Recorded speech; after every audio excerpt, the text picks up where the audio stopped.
Então, é um prazer novamente estar aqui, uma alegria muito grande, é sempre bom quando estamos reunidos.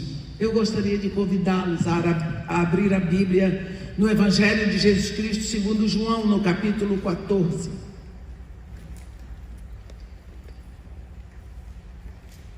Evangelho de Jesus Cristo segundo João, capítulo 14, está escrito assim: não se turbe o vosso coração, crede em Deus, crede também em mim. Na casa de meu pai há muitas moradas, e se assim não fora, eu vou-lhe teria dito, pois vou preparar-vos lugar. E quando eu for e vos preparar lugar, voltarei e vos receberei para mim mesmo, para que onde eu estou, estejais vós também. E vós sabeis o caminho para onde eu vou. Disse-lhe Tomé: Senhor, não sabemos para onde vais, como saber o caminho? Respondeu-lhe Jesus: eu sou o caminho e a verdade e a vida. Ninguém vem ao Pai senão por mim. Se vós me tivesseis conhecido, conhecerias também o meu Pai. Desde agora o conheceis e o tendes visto. Amém. Quando nós vemos esse momento de Jesus ali ensinando, pregando para os seus discípulos, é um momento tão solene, mas a plateia que estava ouvindo Jesus era toda de judeus. Então eles compreenderam perfeitamente o que Jesus estava dizendo. Isso se torna um pouco difícil para nós que estamos aqui no Ocidente 20 séculos depois, pouco mais, compreender. Por isso eu tenho uma dor tão grande de tantas comunidades terem desprezado a escola dominical, porque a escola dominical é que ensina essas coisas, mas de uma hora para outra não existe. Eu não sei até hoje qual foi o mal que a escola dominical fez para esse povo. Porque pode fazer a escola dominical e as outras coisas, como desprezaram o inário, pode fazer o inário e as outras coisas. É um enriquecimento, mas tudo bem, está feito, não é da minha conta. Jesus Cristo estava falando de casamento. Todos ali entenderam que ele estava falando de casamento. Pelo seguinte: naquela época, o casamento hebraico era feito em duas etapas. Primeiro de tudo, era o pai do rapaz que pesquisava onde tinha a noiva certa para seu filho. Ele pesquisava onde estava a moça, ele procurava ver o dote que tinha que ser pago, olhava para ver se a moça já tinha sido pedida por outro, ele levantava toda essa questão. Depois ele dizia para o filho o endereço onde estava, dava para o filho o quanto ele tinha que pagar, e esse rapaz vinha, entrava na casa da moça. Isso é muito importante, essa entrada. Ele entrava na casa da moça e ali, diante de toda a família, era público para a família, ele fazia o pagamento do dote, do valor da moça. Em outras palavras, ele comprava a moça para ele, e ele assinava um documento chamado Ketubá. Ele assinava e a moça assinava também. Agora, esse documento chamado Ketubá, ele é uma certidão de casamento. Aquela moça estava comprada. Aquela moça era propriedade daquele rapaz. Ele não a levava com ele. Ele saía dali, voltava para a casa do seu pai. Esta moça agora ia desenvolver uma mentalidade de noiva, de quem foi comprada, de quem pertence ao noivo. Só que tem uma coisa, porque ela foi comprada, ela nunca mais ia dormir de camisola, nem de pijama. Ela ia sempre dormir pronta, arrumada, porque este noivo podia chegar de madrugada, era a autoridade dele, ele era o dono. Ele podia vir buscar a propriedade dele a hora que ele quisesse, ele tinha pacto. Mas ela tinha uma obrigação. Assim que o noivo saía, ela acendia uma candeia e ela botava na janela da frente da casa. Ela tinha a obrigação de manter aquela candeia sempre com óleo, para nunca apagar. As pessoas, quando passavam na rua, elas viam a candeia acesa, elas sabiam: aqui tem uma virgem que foi pedida, aqui tem uma virgem que vai ser levada.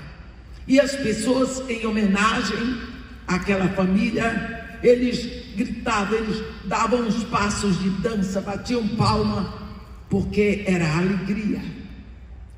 Esta moça ia se arrumar o tempo todo, seus cabelos, sua pele, tudo, porque ela seria levada, ela queria estar linda para aquele momento. O rapaz que foi para a casa dele, ele foi para a casa do pai dele. O pai dele agora sabe que o rapaz está noivo. Então o pai vai dar para ele o pedaço de terra que é herança dele. Porque nós sabemos, cada família recebeu a terra e ia subdividindo. Agora ele vai ser dono de um pedaço de terra, porque naquela época o pessoal era agricultor, né? Eles viviam da agricultura.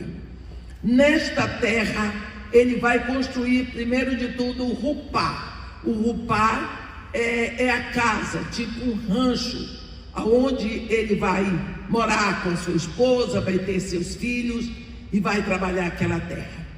O pai fica de olho. Quando ele vê que o rupá está pronto, que já dá para o filho casar, aí ele chama o filho e diz: meu filho, está na hora, vá buscar sua noiva.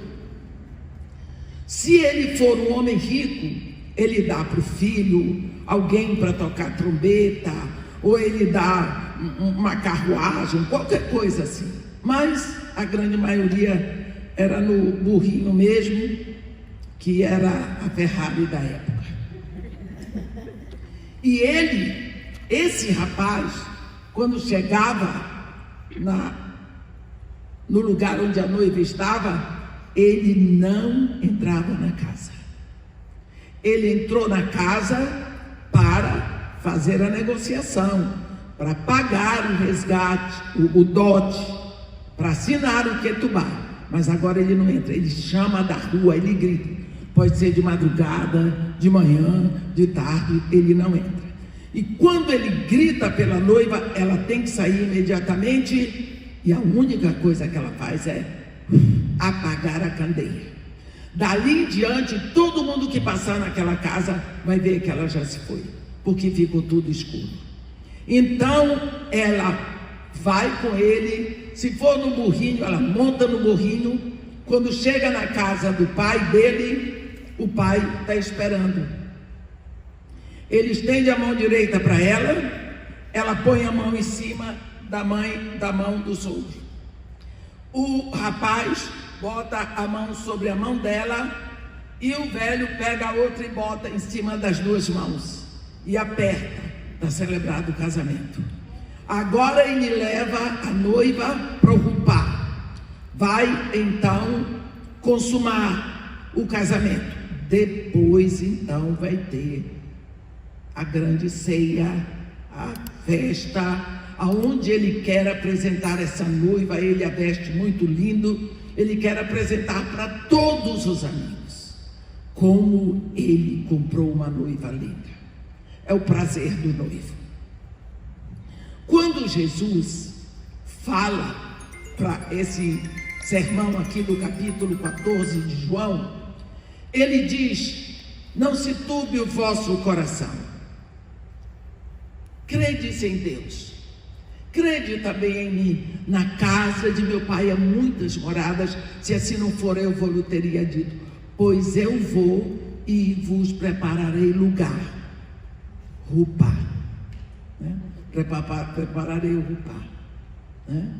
E quando eu tiver ido e tiver preparado, voltarei e vos receberei. Ele não diz buscarei, ele diz receberei para mim mesmo, porque onde eu estou, para que onde eu estou estejais vós também.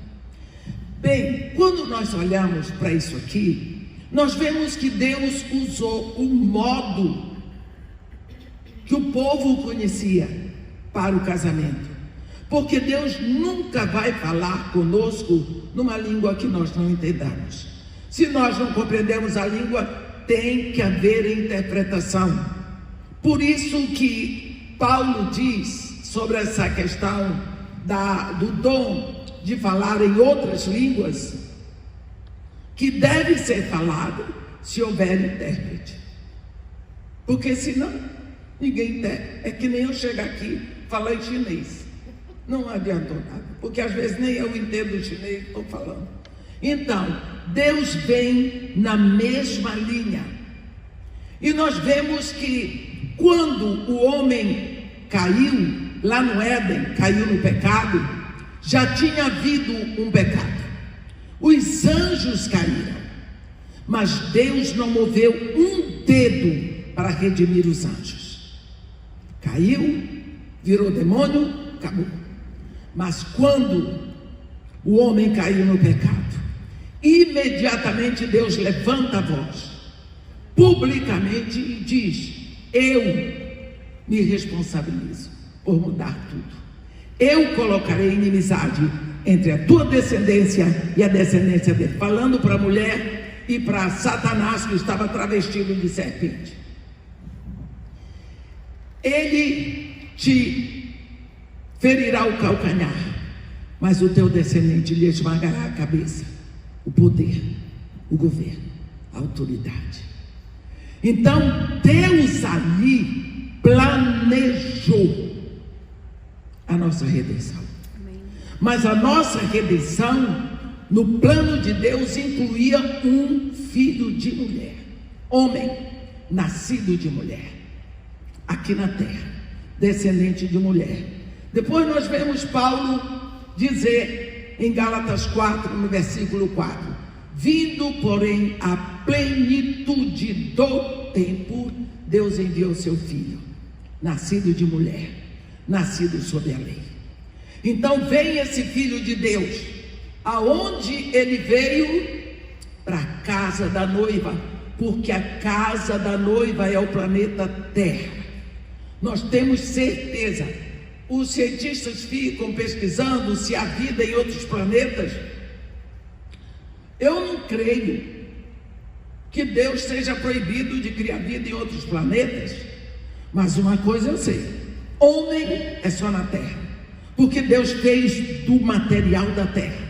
Deus fez o homem da terra, do barro, porque homem é só na terra. Então a casa do homem, a casa da humanidade é o planeta Terra.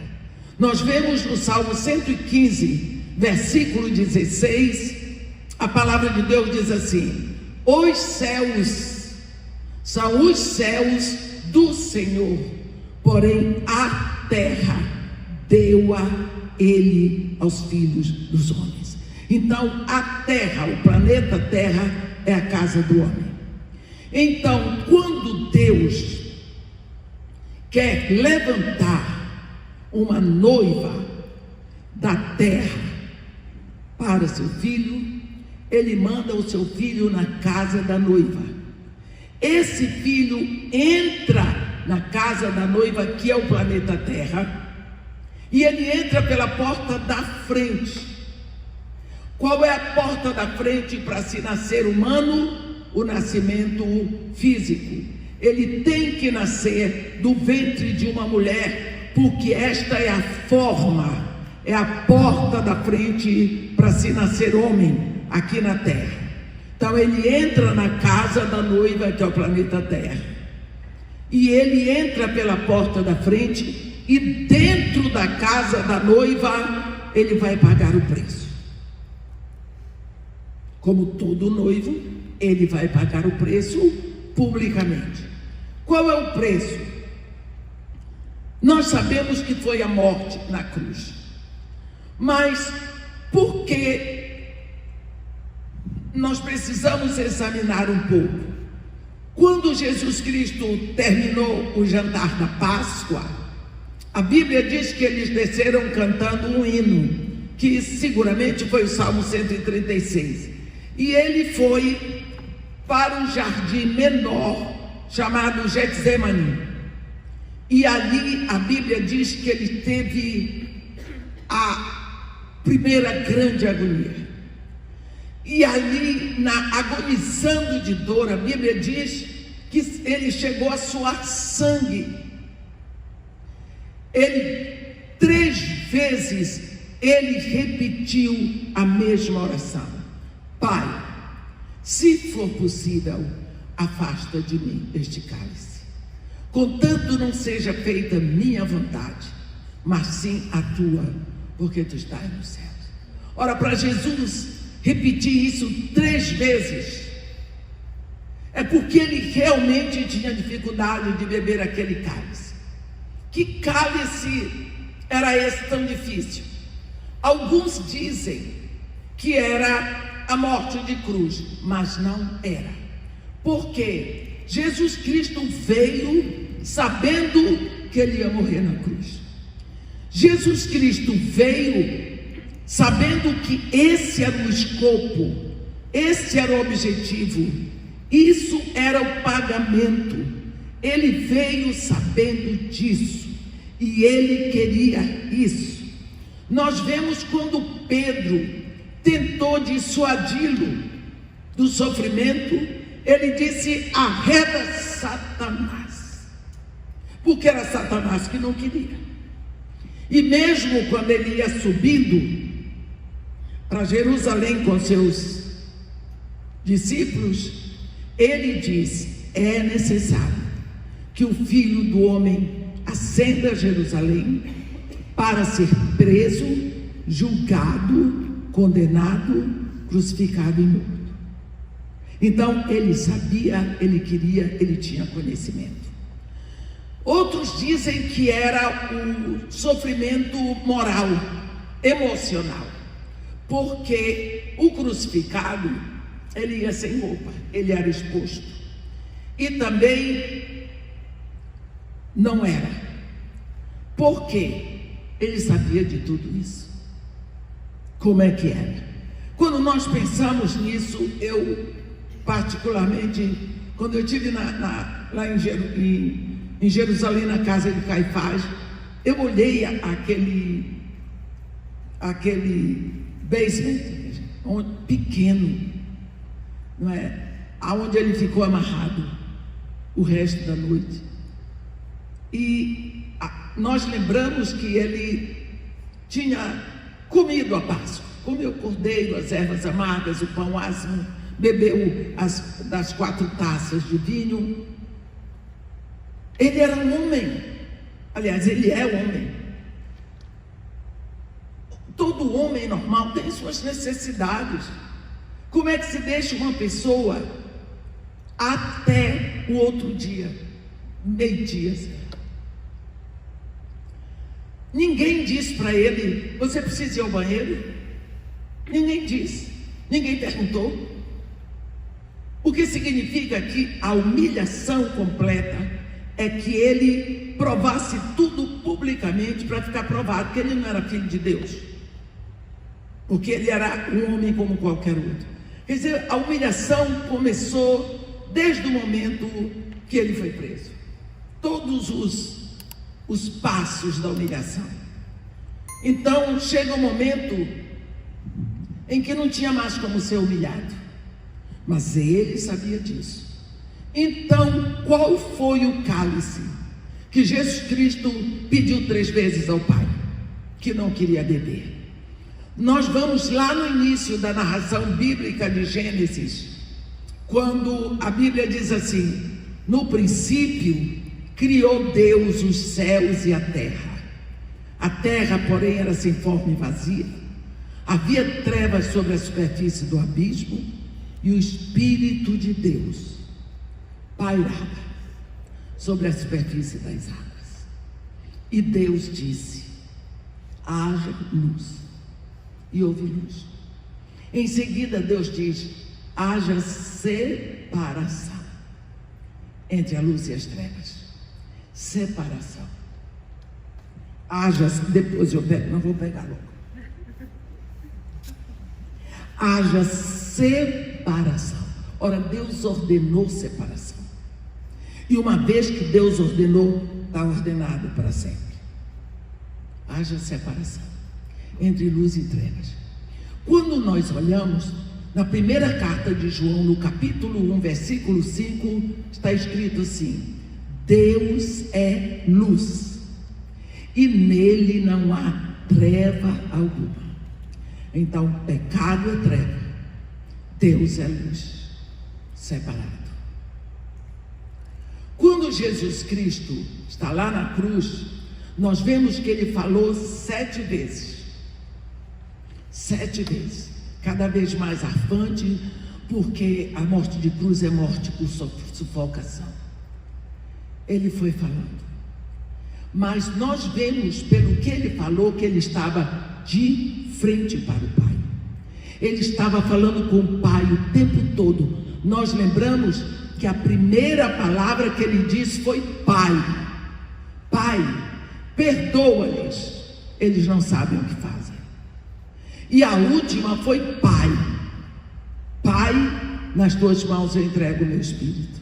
Então ele estava diante do Pai o tempo todo. Mas teve um momento em que ele tomou toda a nossa morte, toda a nossa maldição. O cálice do pecado, o vírus da morte, toda que pertencia a cada um de nós, ele bebeu. O que foi que aconteceu é que nessa hora ele se torna o pior e mais completo pecador que já existiu na terra. Ele ficou afastado de Deus. Então naquela hora ele não podia mais ver o Pai, porque ele se tornou pecado. A Bíblia diz que ele se fez maldição. Então ele não podia ter comunhão com o Pai. Então nessa hora, porque o pecado nos afasta, e Deus tinha ordenado separação entre luz e trevas. Então nessa hora ele não podia ver o Pai. E foi nessa hora que ele gritou: Eli, Eli, lama sabachthani, Deus meu, por que me abandonaste? Esse é o grito seu, o meu, o de todo mundo. Quantas vezes nos sentimos abandonados de Deus, sozinhos? Eu experimentei muito desse sentimento quando meu marido morreu em setembro de 90, e em setembro de 91 morreu minha filha.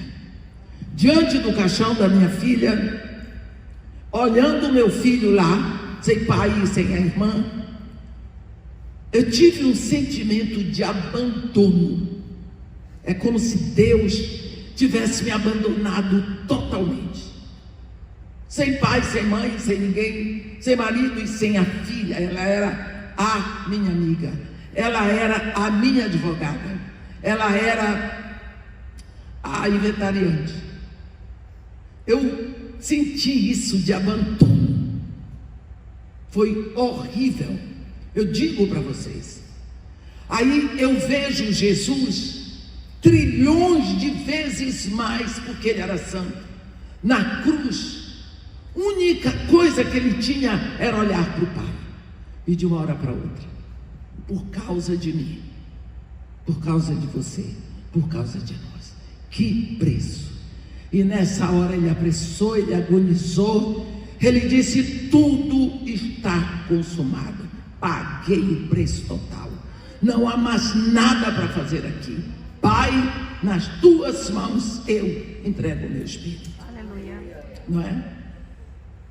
E ele morreu. Então o cálice, que na realidade foi mais doloroso, foi o cálice da separação, porque para ele era doído.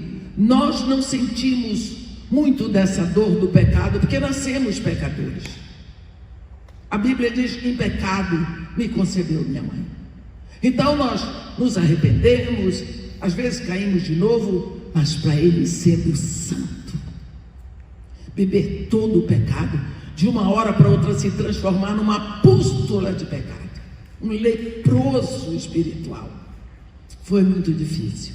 Ali, entre os céus e a terra, ele comprou a noiva, ele pagou o preço da noiva, dentro da casa da noiva, que é o planeta Terra, e ele assinou o Ketubá. Esse documento é um documento espiritual. A Bíblia diz assim: se no teu coração creres e com teus lábios confessares Jesus, serás salvo.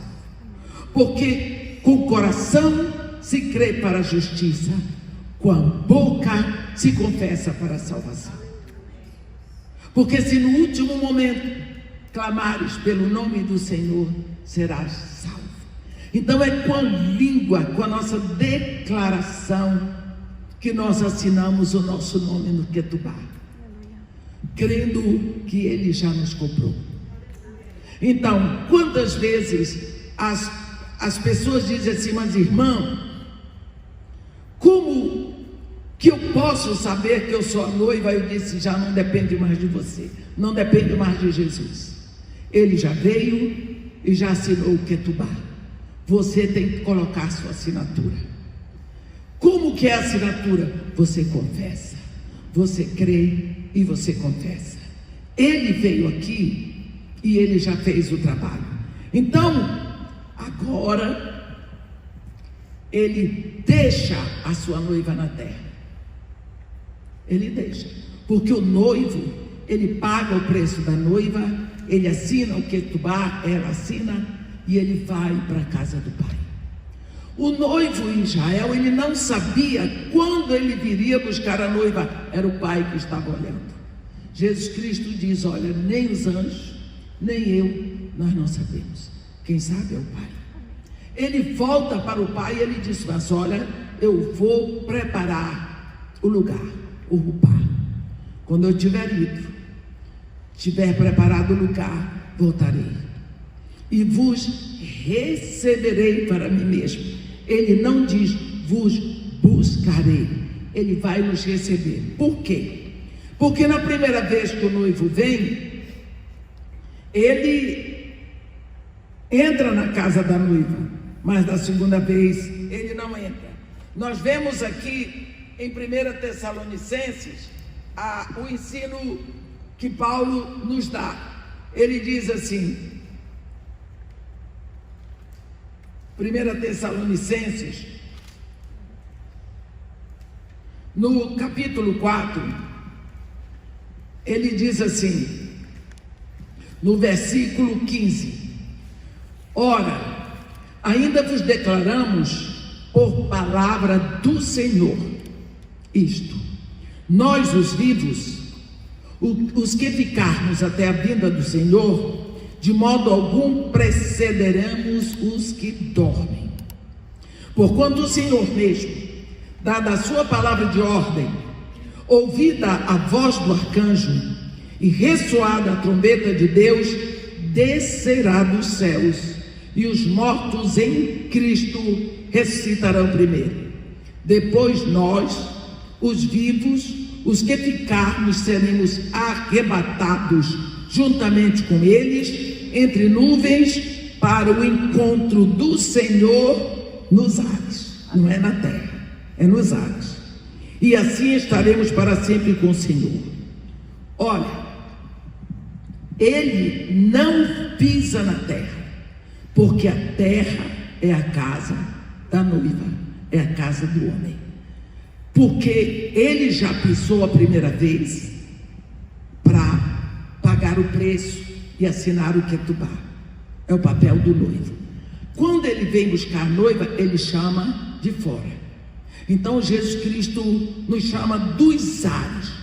Nós somos recebidos por ele nos ares. Não é uma questão dele pisar na terra novamente.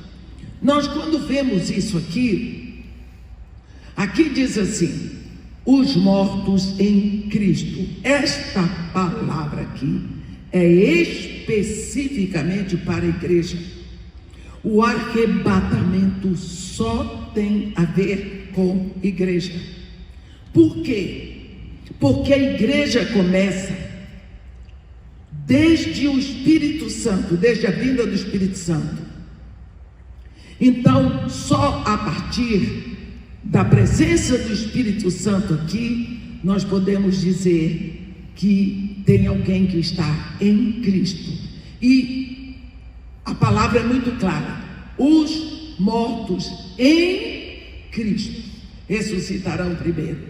Então, aqui não fala da ressurreição do rei Davi, de Abraão, não tem, é só a igreja. O arrebatamento é só para a igreja, é só para esta noiva.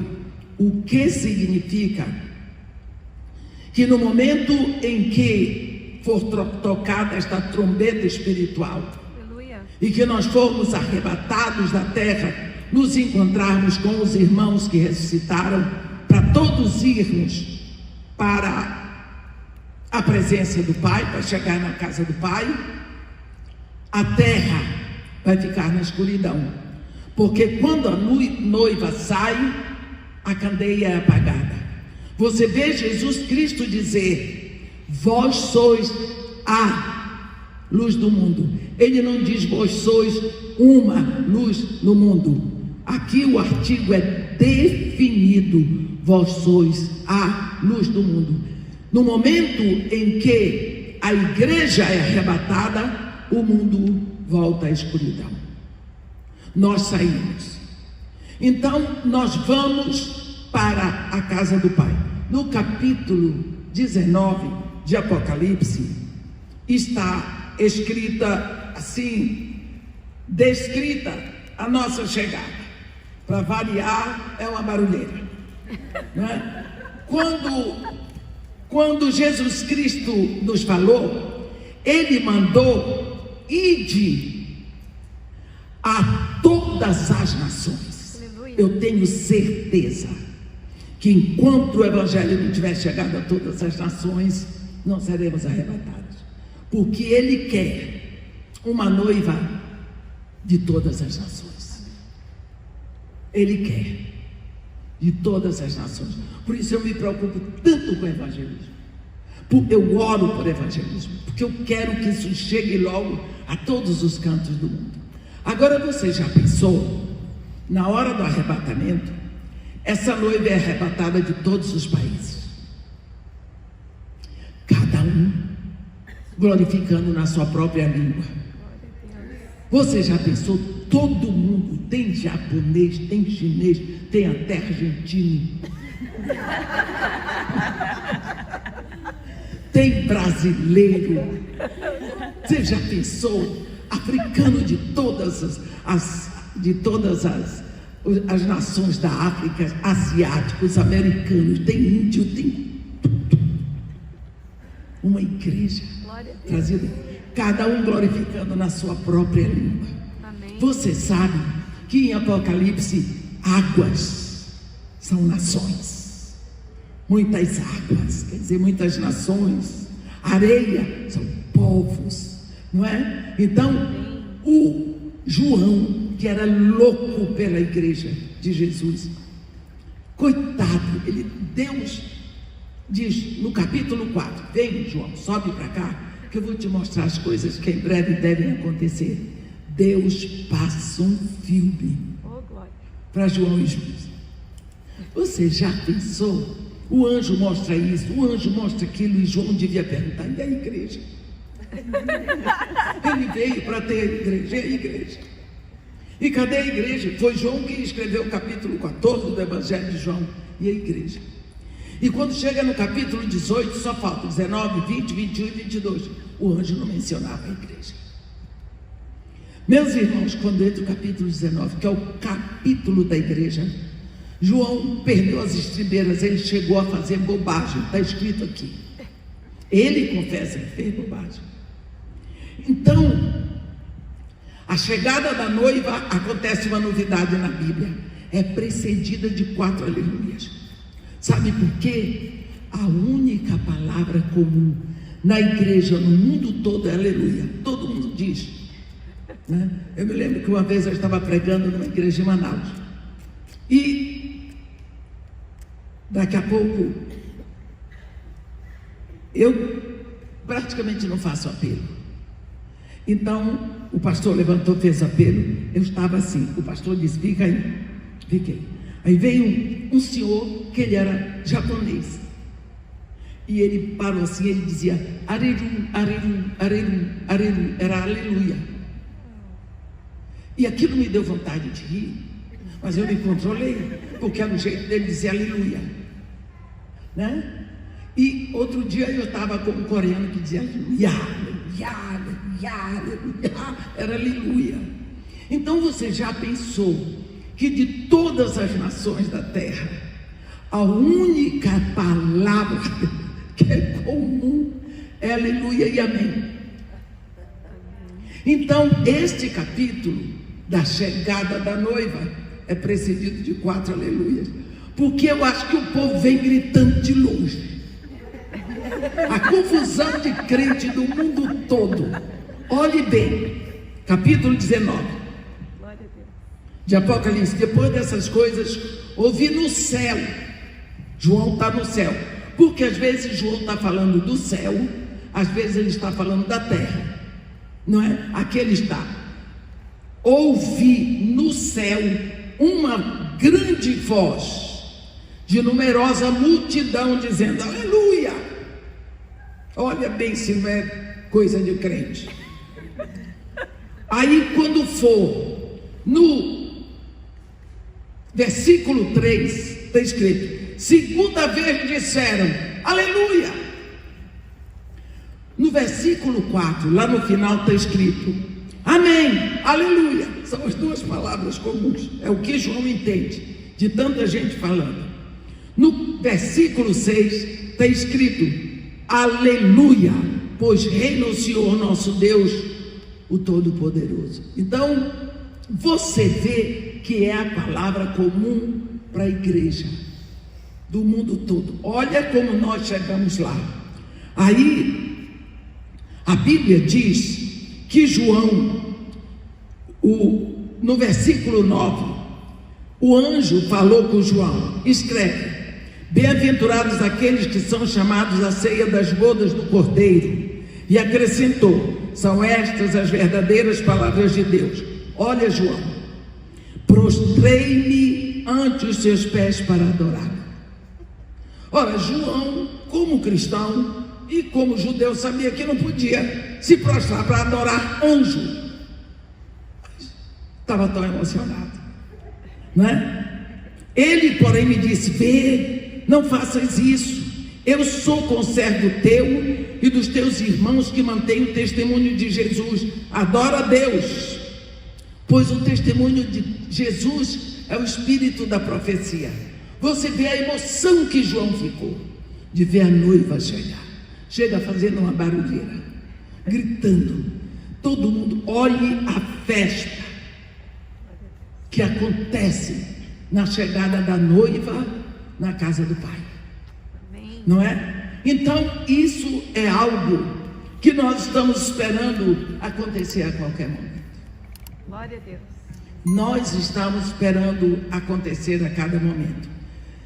Eu costumo lembrar que a Bíblia diz que depois que Jesus Cristo nasceu, vieram 3 reis do Oriente, 3 reis magos, e eles chegam em Jerusalém, onde está o recém-nascido rei dos judeus, porque nós vimos a sua estrela no Oriente e viemos adorar. Que coisa! Porque ninguém em Israel sabia disso. Ninguém. Nenhum mestre, nenhum fariseu, nenhum escriba, nem o sumo sacerdote. Ninguém sabia dessa história da estrela. Essa estrela está profetizada em números pela boca de Balaão, não é? No capítulo 24 de Números, está profetizado a estrela e o cetro. Esses reis magos estudaram os céus quanto tempo?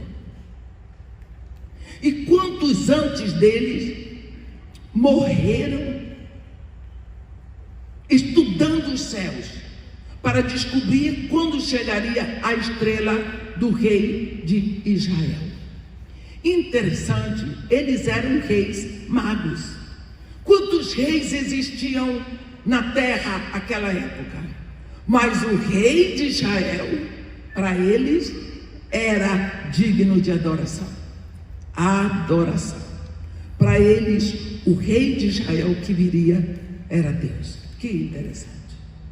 Em Israel ninguém sabia. Quando eles chegam, eu fico pensando que eles trouxeram, nós sabemos, ouro, incenso e mirra. E quando eles entraram na casa onde estava Maria, José e o menino, eles se prostraram e adoraram. E entregaram os presentes. Mas os presentes maiores que eles trouxeram não foi o ouro, não foi o incenso, não foi a mirra. Eles trouxeram uma história intensa de estudo, de interesse, de desejo de adorar. Porque eles olhavam os céus, isso significa que eles não dormiam. Porque eles só podiam ver estrela à noite. Então eles passavam a noite estudando, desejando, querendo. E eles conseguiram ver a diferença da estrela do rei de Israel, diferente de todas as outras estrelas. E o interessante é que essa estrela os guiou. Eles depois fizeram um caminho longo pelo deserto, em camelos, com as suas comitivas, e o coração deles só tinha um desejo: chegar para adorá-lo. Eu creio que o maior presente que eles trouxeram foi exatamente isso. O tempo que eles desejavam, a preparação do coração, o desejo de estar com Ele, o desejo de vê-lo, não é? Então, eu creio que isso está faltando bastante na nossa vida, na vida da noiva hoje, na vida da igreja.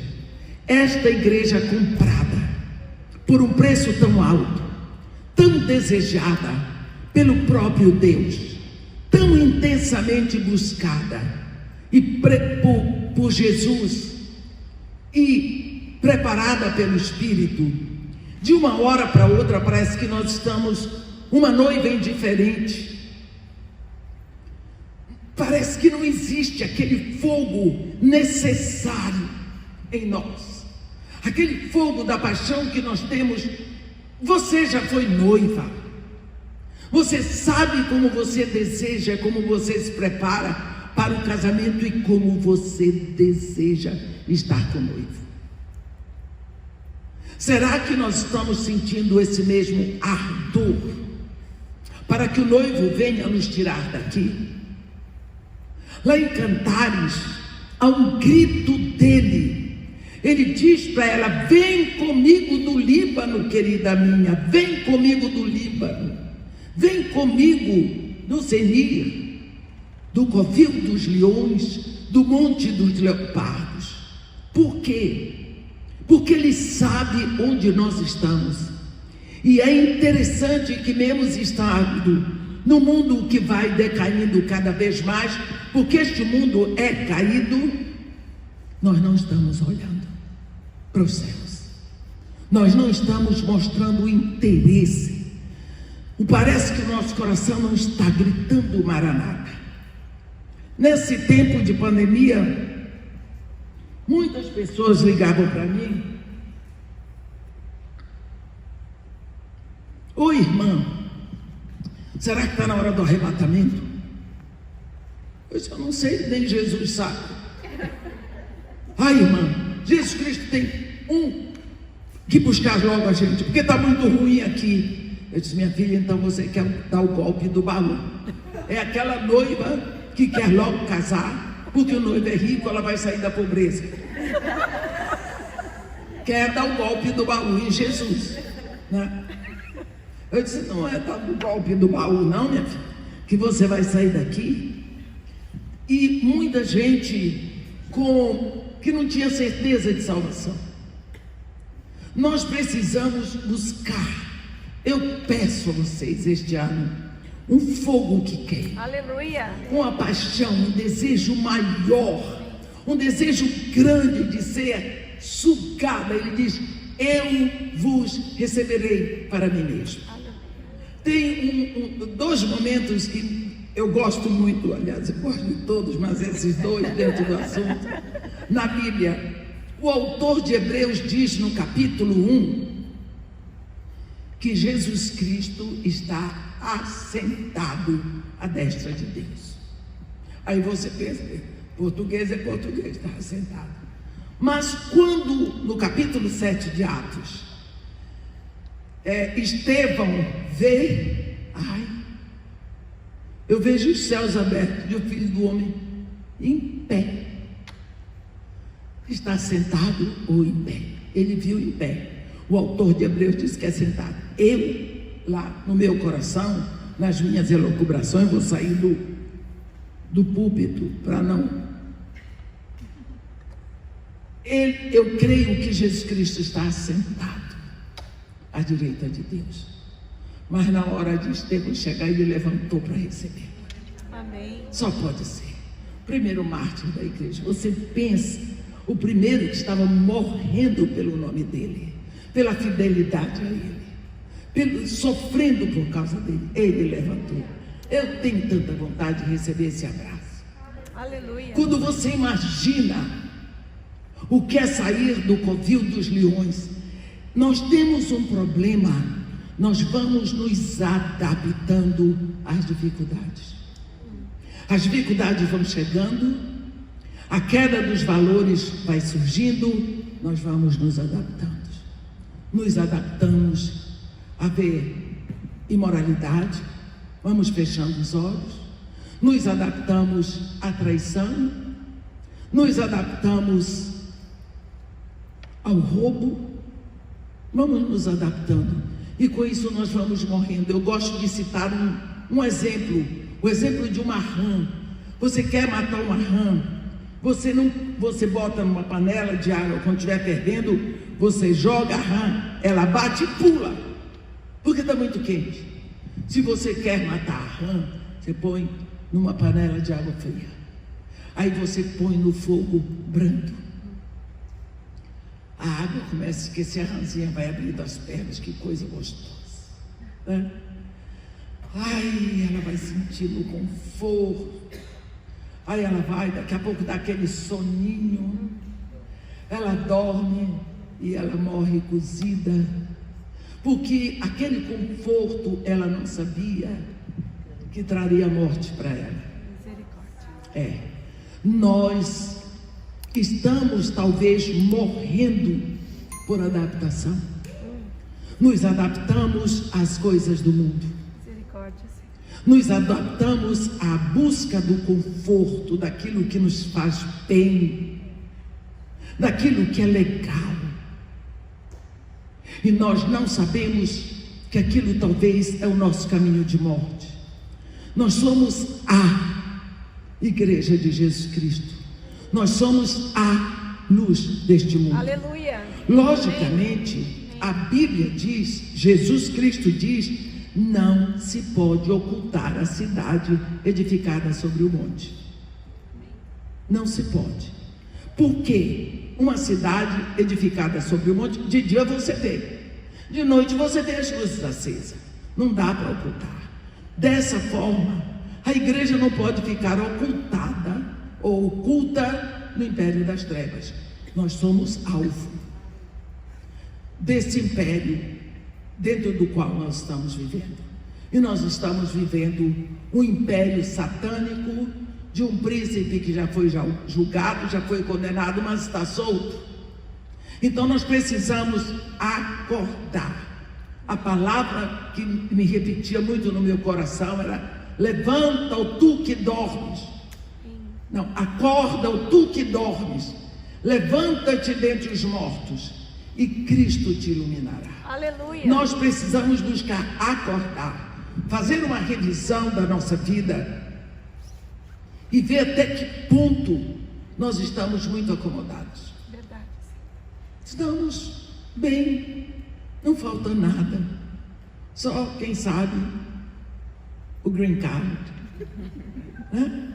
Vamos nos adaptando pouco a pouco, e nós sabemos que em nossa volta o clamor da dor está no ar, principalmente daqueles que não conhecem a Jesus. É horrível o que está se passando no mundo agora, mas nós estamos bem e estamos indiferentes. Quando oramos, não oramos o suficiente. Quando a Bíblia diz que devemos orar sem cessar, não oramos o suficiente, não buscamos o suficiente e não amamos o suficiente. Precisamos crescer neste amor, porque enquanto este evangelho não tiver alcançado a todos, o nosso arrebatamento não vai acontecer. Quando Jesus Cristo faz o seu sermão profético, no capítulo 24 de Mateus, ele diz claramente, a Bíblia diz, que quando Jesus Cristo estava no Monte das Oliveiras, ele estava dentro do templo. Eu não sei o que ele estava fazendo dentro do templo, mas ele estava lá. E os discípulos dele estavam lá fora. Vocês pensam, uma porção de galileus. Galileu, a gente sempre pensa que é tipo Tabaré, né? Os pescadores da Galileia. Eles estavam maravilhados com as construções do templo. Olha que maravilha, maravilha. Aí Jesus vai saindo do templo e eles chamam Jesus para ver. Olha, Senhor, vem ver que maravilha. Jesus parou, olhou assim e disse: em verdade vos digo, não ficará aqui pedra sobre pedra que não seja derrubada. Aquilo foi um balde de água em cima da fervura dos discípulos.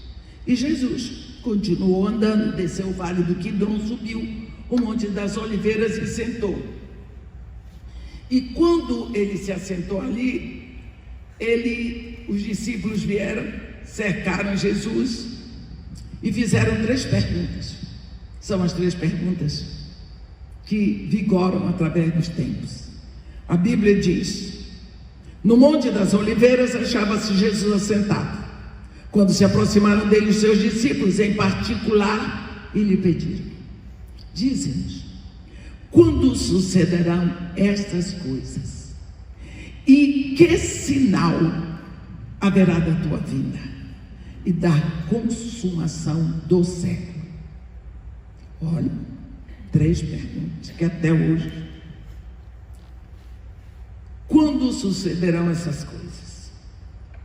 Isso é uma coisa que as pessoas... Irmã, nós já estamos na grande tribulação, então nós estamos na tribulação plena. Mas a grande tribulação é outra coisa. E como que nós sabemos se Jesus está voltando? Olha para a Bíblia.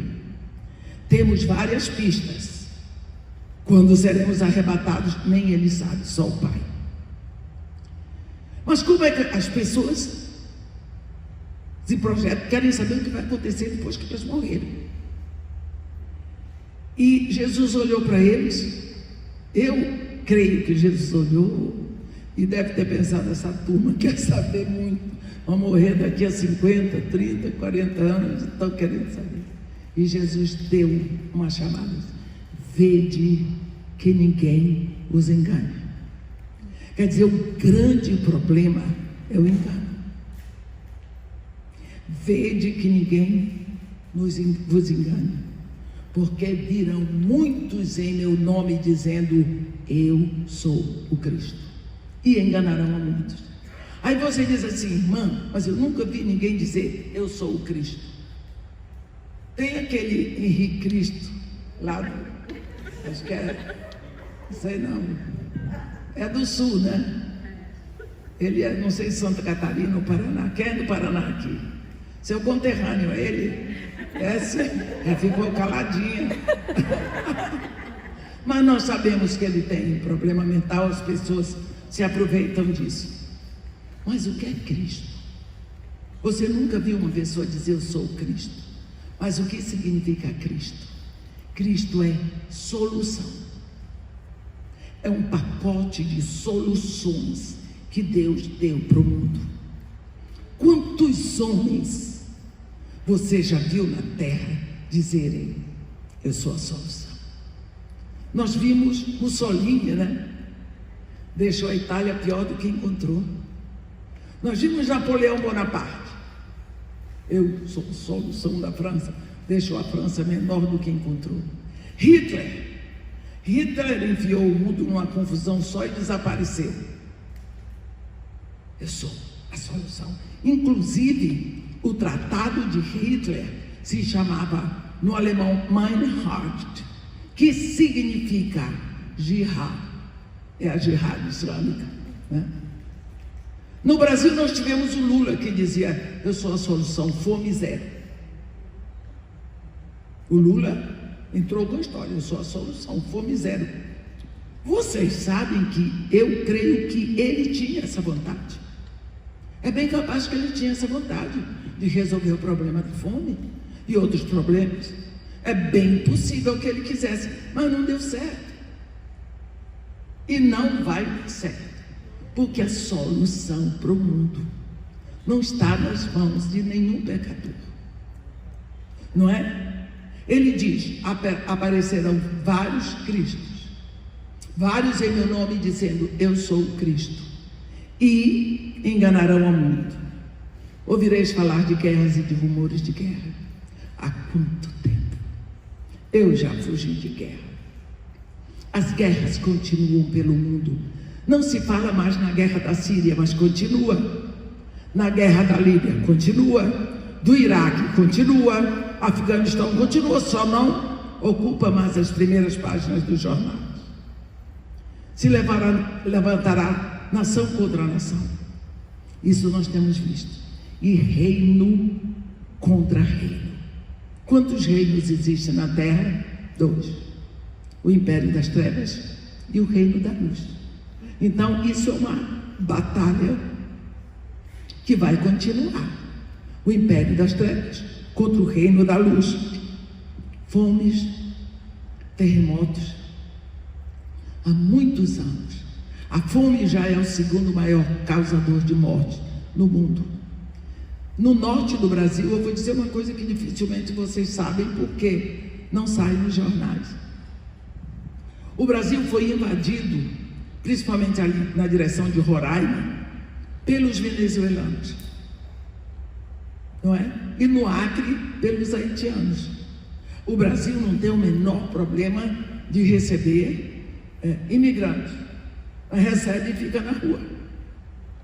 Porque se não tem nem para os brasileiros, então tá uma dor você chegar ali. E eles se espalharam pelo norte do Brasil. E no Natal, eu estava no interior do Pará, eu fiquei abismada, porque piorou muito. As pessoas pedindo esmola em espanhol. Andando, moradores de rua. Eu nunca tinha pensado de ver o norte do Brasil nessa situação. Ninguém fala, ninguém diz, também não adianta. Mas a fome chega uma hora que ela dói ao ponto da pessoa matar. Eu não estou justificando que alguém mate os outros, mas a fome debilita o cérebro. E quando os juízos não se encadeiam direito, o raciocínio sai errado. Ele pode matar alguém para matar a fome dele ou do filho, e são consequências.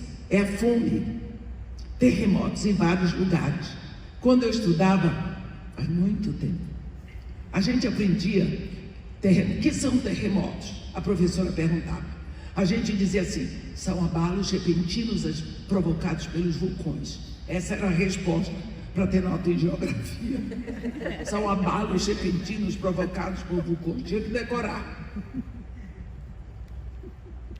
Qual é o vulcão que tem no Brasil? Está tendo terremoto outro dia 6 no Ceará. Quem é do Ceará aqui?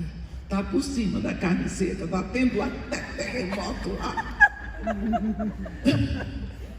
Está vendo? Terremoto no Rio Grande do Sul, na Bahia, no Maranhão. Abalos da terra. Jesus em vários lugares. Ele diz: tudo isso são princípios das dores. Sereis atribulados e vos matarão. Mas ainda não matam. Sabe? Ali em Bagdade, indo para o norte do Iraque, existe uma área que nós sempre chamávamos de Samarra. Eu morei lá, não em Bagdade, no extremo sul, em Basra, que é a Caldeia. Nínive fica para o norte. E tem um lugar que é Samarra, aonde estava a torre espiral de Samarra, que na Bíblia nós chamamos a Torre de Babel. Ali naquela região fundaram um Estado Islâmico só para matar cristão todos os dias. É uma festa. Todos os dias eles sacrificam um cristão para Alá. Do jeito que Deus mandou sacrificar um cordeiro ao amanhecer e um cordeiro ao pôr do sol, eles oferecem para Alá um cristão de manhã e de tarde. Morrem para não negar o nome de Jesus. E Jesus Cristo está fazendo uma festa ali. Ele está levantando uma igreja linda. Um pastor que eu conheci na Inglaterra, ele disse para minha irmã Edmeia: Jesus Cristo está faltando dançar no meio do povo.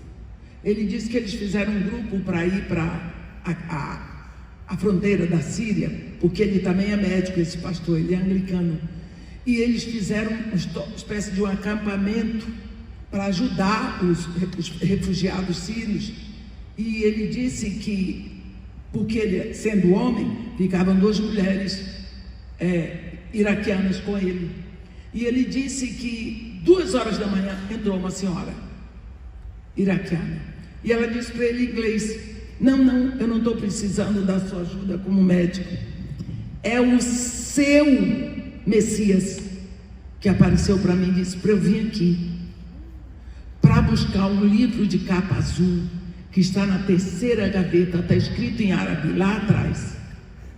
Ele disse que quase não pode entregar o livro para ela, era uma Bíblia, porque só Jesus podia ter feito aquele fugido, porque ele guardava aquela Bíblia em árabe, capa azul, na 3ª gaveta lá atrás.